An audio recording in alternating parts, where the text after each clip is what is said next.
From screen to real life, Kailin Alcantara is an empowered woman. Matapang na sinagot ng Beauty Empire star ang mga tanong sa kanyang recent heartbreak. The last few months were very challenging for you, and you never fought back. Why?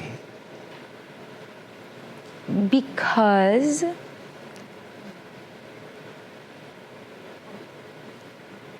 nasaktan mo man ako, I will always show grace. And I will never fight back publicly. I do not owe the world my heartbreak. Kung rivals ang mga karakter nila sa serye, true friend off-screen daw sila ni Barbie Fortesa. Nakatulong daw ang co-star para maging okay ang status ng heart ni Kailin ngayon. One random Tuesday, nung wala kaming taping, around 4 p.m., tumawag siya sa akin, Mare, papunta na ako sa'yo, kakain tayo ha. Kakain ka ngayon. Nelson Canlas nagbabalita para sa GMA Integrated News.